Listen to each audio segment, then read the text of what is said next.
Good evening, you're now with me, Handy Gui, for TVS Nightline, and here are the headlines for tonight. Malaysia needs relevant laws to conduct carbon trading activities. Prime Minister Datuk Seri Anwar Ibrahim wants Israel to take responsibility after Palestine's destruction. And Israel submits to genocidal claims by US, opens border for aid.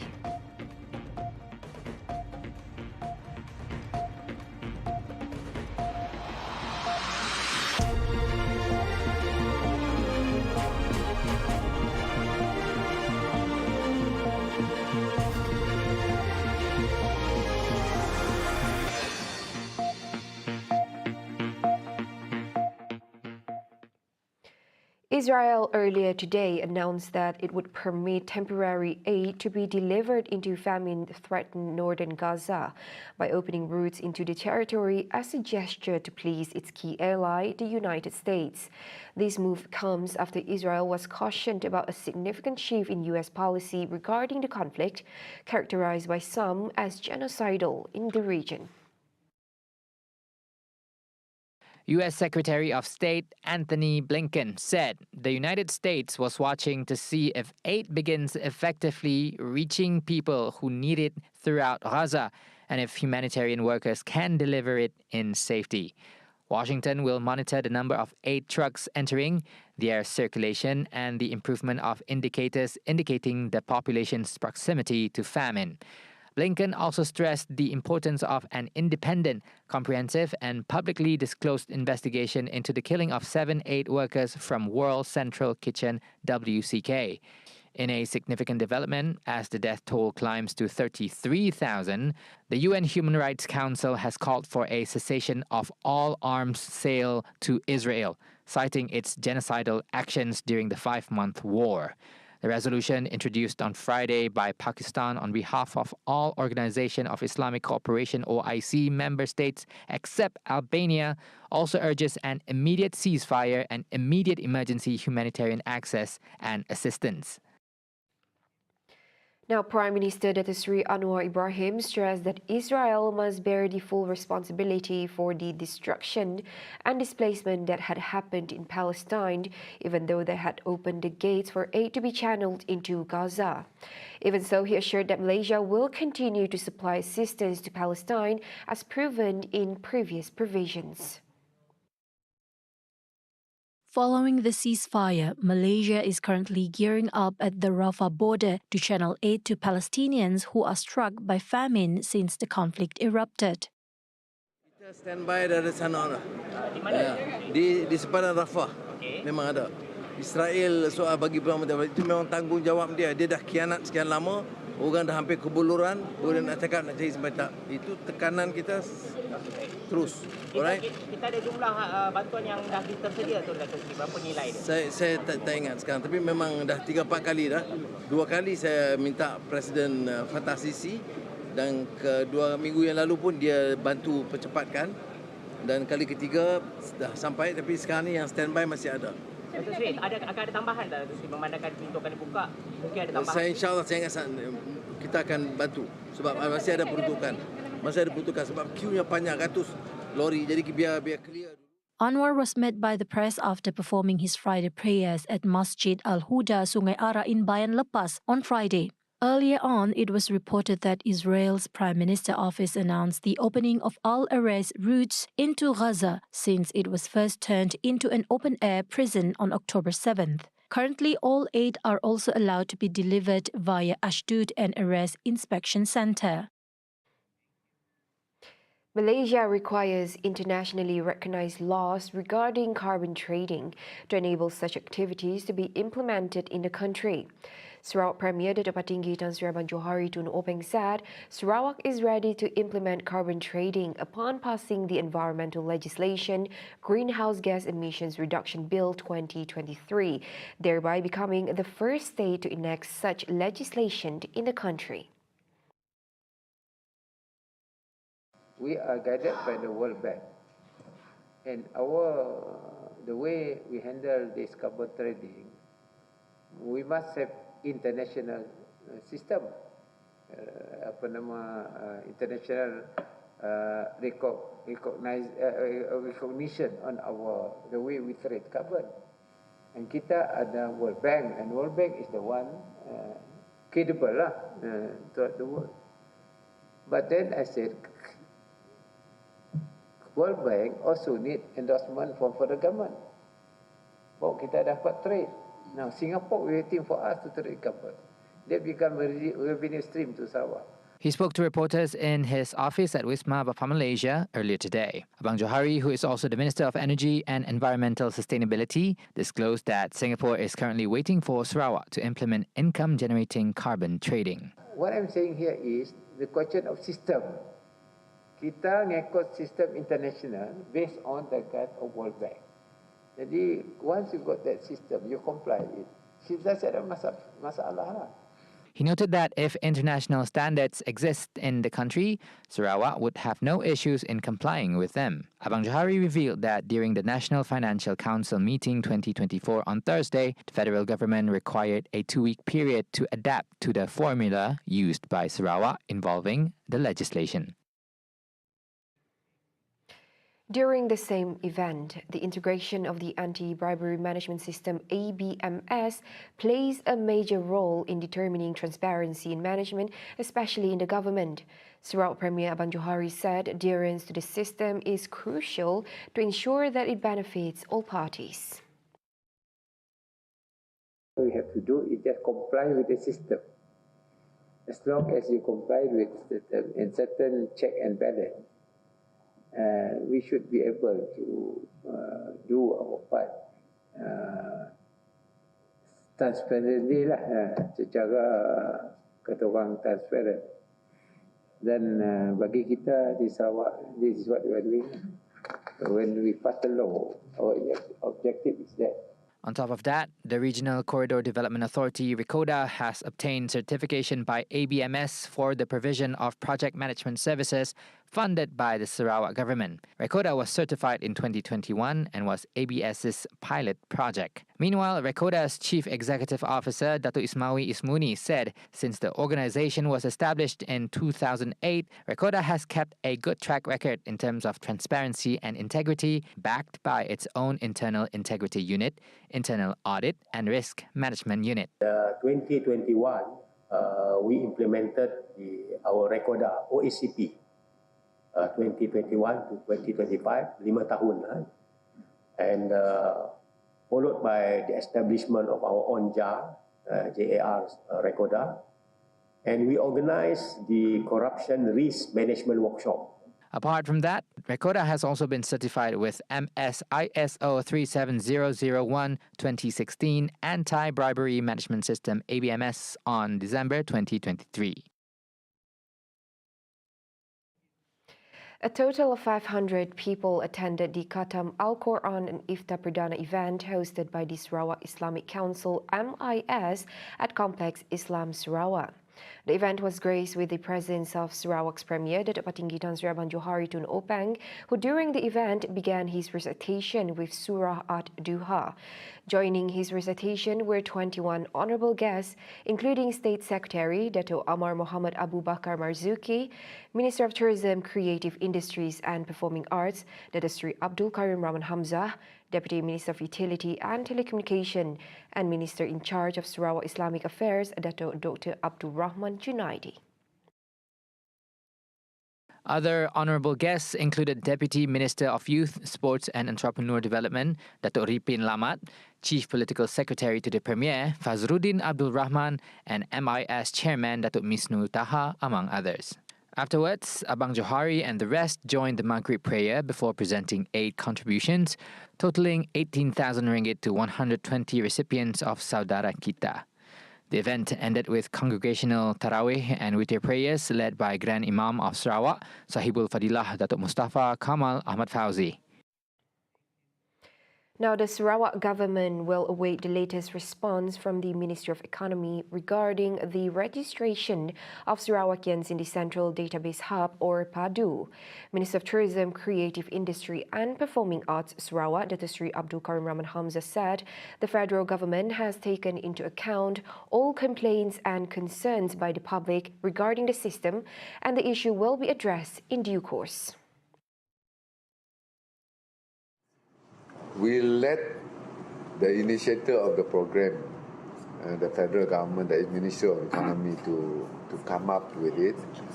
We have already reached the date of the deadline, that is 31st of March. Right Honourable Prime Minister did mention about a few things that are being done to improve the system when he was down here, off the cuff. To Right Honourable Premier, and also I was there also at that time. So we will just wait, because it will not be proper for me to inform. But at least our worry is being looked into.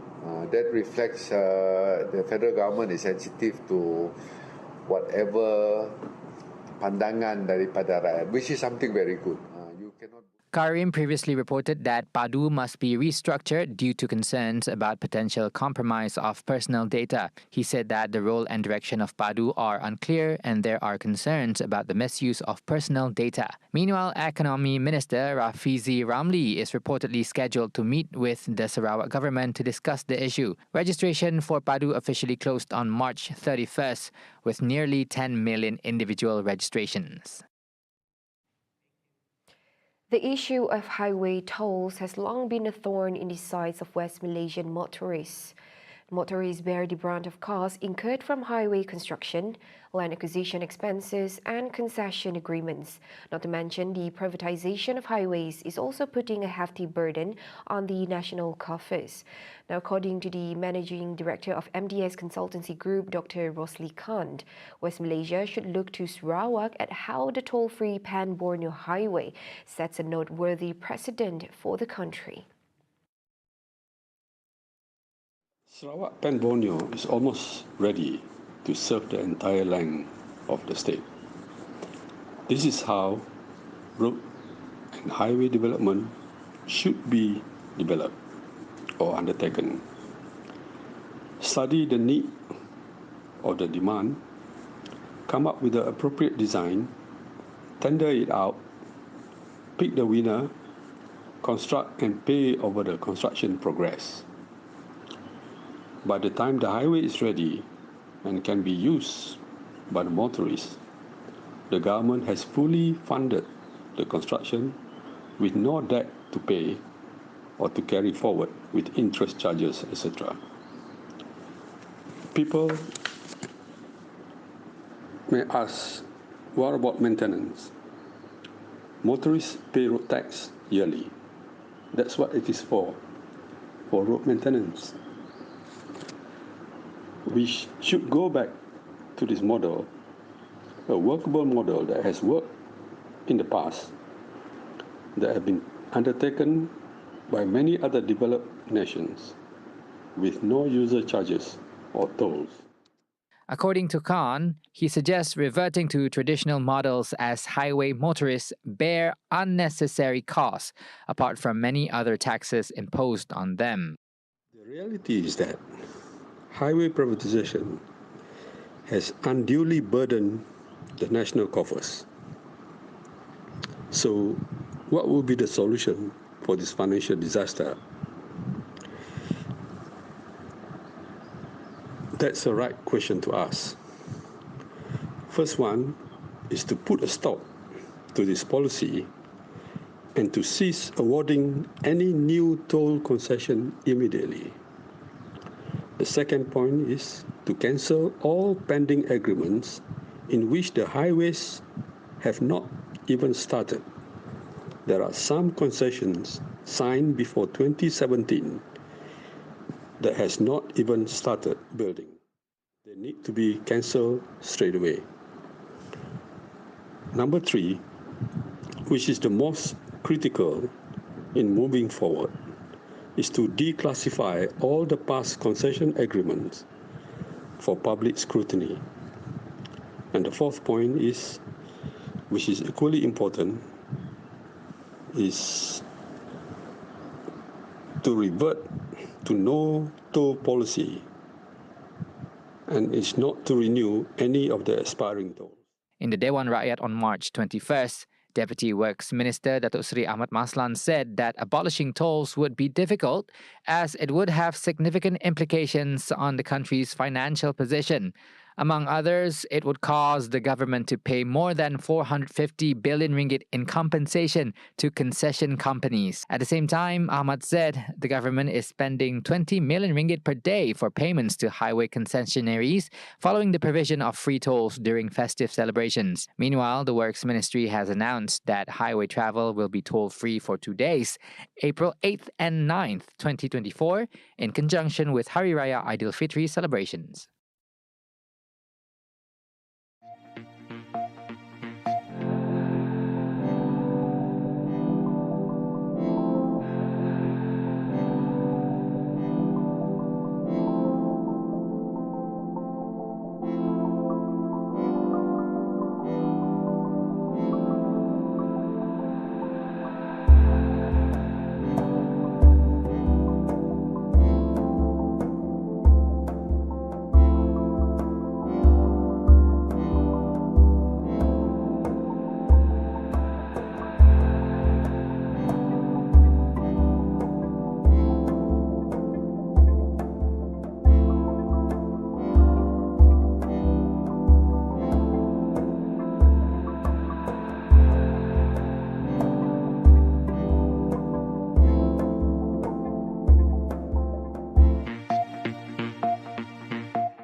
Hello there and welcome back. Now, the Ministry of Natural Resources and Environmental Sustainability has engaged in numerous productive discussions with various stakeholders, including ministries, governmental bodies, industries and NGOs. Minister Nik Nazmi Nik Ahmad emphasized that these dialogues aim to shape a national policy on plastic consumption, production and waste management in line with the Global Plastic Treaty GPT of 2022. He said this in a statement issued by the ministry earlier today. Nik Nazmi emphasized that Malaysia has participated in 4 rounds of international negotiations on the GPT at the Intergovernmental Negotiation Committee level that are aimed at developing an international legally binding agreement on plastic pollution, particularly in marine environments. Meanwhile, Greenpeace International conducted a survey, which the results show that Malaysians are supportive of the government efforts to reduce plastic consumption. The survey revealed that 87% of 1,000 Malaysians residing in 17 cities across the nation are in favor of reducing plastic production as a measure to address pollution. The Ministry of Domestic Trade and Cost of Living KPDN Sarawak has set a list of 18 goods to be covered under the festive season maximum price scheme SHMMP, which takes effect from today until April 19. KPDN Sarawak Director Matthew Dominic Barin said the controlled price goods include yellow onions, imported red onions, curly dried chilies, red chilies, imported beef, all ginger and mackerel. He said the maximum prices established for SHMMP at both wholesale and retail levels can be verified on the KPDN website at www.kpdn.gov.my. He said 189 enforcement officers and 97 price monitoring officials have been deployed to key locations throughout the state to oversee supply availability, adherence to regulations and inspections in public markets, wet markets and supermarkets. He noted that between January 1st and April 4th, KPDN Sarawak conducted inspections at 24,076 premises, leading to 288 compound fines amounting to 40,900 ringgit and estimated seizures valued at 13.6 million ringgit. Now, starting next Monday, the Royal Malaysian Police (PDRM) will carry out Op Selamat 22 in conjunction with the Hari Raya Aidilfitri celebration. The operation, slated to take place from April 8 until 13, aims to ensure smooth traffic flow during the festive holidays.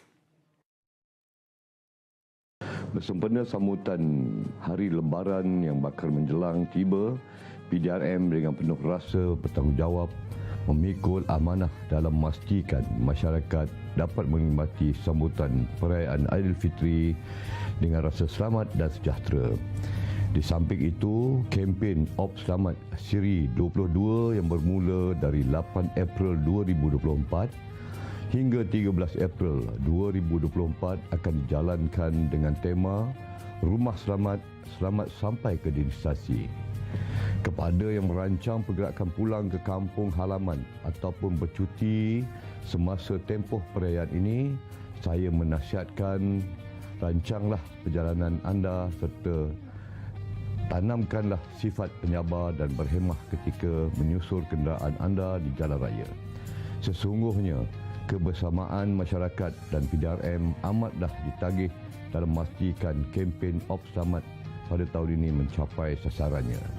Semoga kita semua dapat meraihkan Lebaran ini dengan penuh bermakna bersama insan yang tersayang. Sayangi diri dan keluarga anda, jauhi kemalangan. The National Higher Education Fund (PTPTN) announced a dividend of 3.60% for the National Education Savings Scheme for 2023 today. Higher Education Minister Datuk Seri Dr. Zamri Abdul Kadir said the dividend will involve an estimated allocation of 357.65 million ringgit that will benefit 6.25 million SSPN accounts.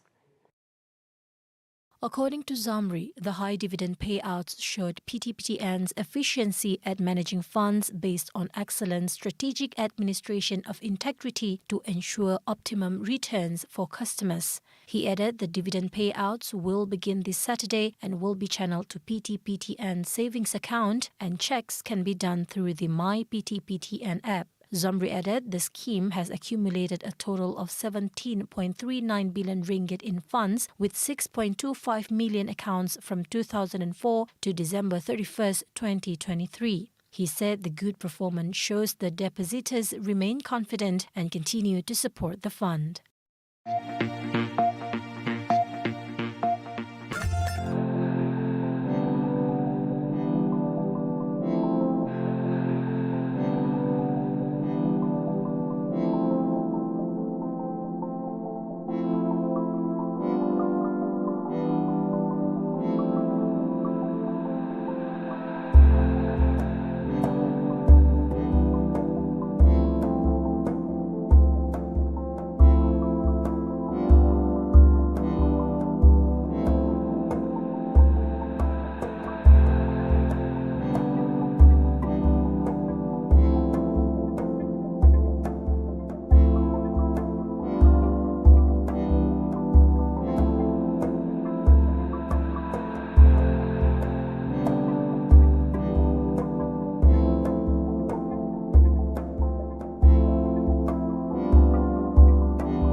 Mount Merapi, straddling the border of Central Java and Yogyakarta provinces, recently experienced 6 lava eruptions, with the lava reaching distances of up to 1.5 kilometers. As a result, the Geological Disaster Technology Research and Development Center is urging nearby residents to remain vigilant and advises against any activities within the hazard zones. Meanwhile, local authorities said the volcanic material ejected during an explosive eruption could extend up to 3 kilometers from the peak. Merapi, or better known as the Mountain of Fire, stands at 2,911 meters tall.